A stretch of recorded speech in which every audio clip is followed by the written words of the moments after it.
בשנת 1608 היה אדם בשם גלילאו גלילי, והוא פיתח טלסקופ בקוטר של 2 מטר, הוא זקף אותו לשמיים והוא גילה שיש יותר מ-6,000 כוכבים. עד לאותו דור כל העולם סבר שיש בין 6,000 ל-8,000 כוכבים. למה?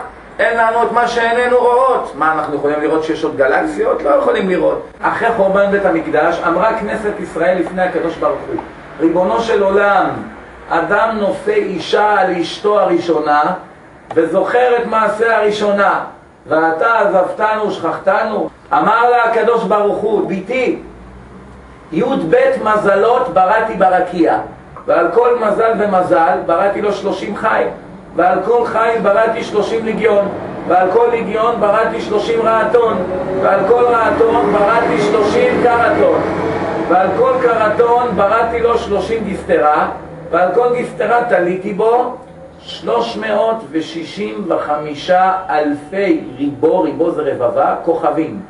כן, וכולן לא בראתי אלא בשבילך.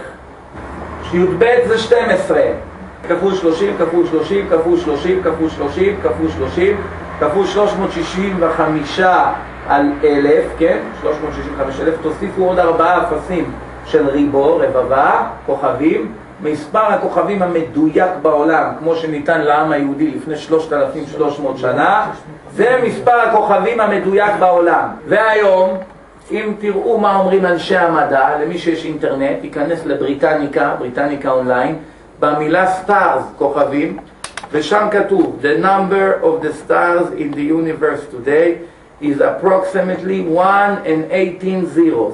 מספר הכוכבים המשוער בעולם כיום, לפי מה שהגענו עד היום, הוא 1/18 אפסים. איך הם יודעים?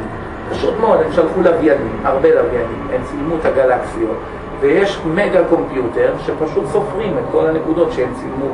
במחקר של הרבה שנים ומיליארדים של דולרים, הגיעו למה שהיהודי, אני מהמקל שהיה הולך לפני 2,000 שנה, כבר ידע, בלי כל המיליארדים האלה.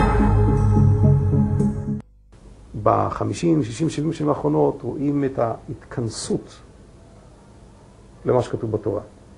אני אתן רק דברים מאוד אישיים, אבל זה יספיק לנו בשלב זה. אפשר לתת עשרות ועשרות ומאות אפילו של דוגמאות. דוגמה א', קרה לי באופן אישי. למדתי מסכת ברכות, זה היה לפני, אני יודע, 20 שנה, ופתאום הגעתי לשם בדף למד ב', דף למד ב' עמוד ב', שלפי האגדת שם יש בערך 10 בחזקת 18 כוכבים לעולם. נכתב לפני 2,000 שנה, 1,800 שנה.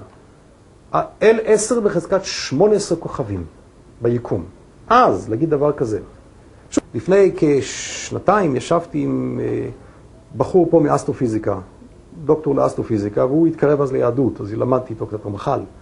ואז פתאום שאלתי, תגיד לי, בחור מאנגליה, ג'וליאן, כמה כוכבים יש לפי המדע הכי מתקדם? זה תחום העיסוק שלו. אז הוא זרק לי מספר, הוא אמר 10 בחזקת 18. שלפתי, ישבנו בבית כנסת כאן, שלפתי את מסכת ברכות, עשינו חשבון ביחד, הוא לא רצה להאמין. הוא לא רצה להאמין.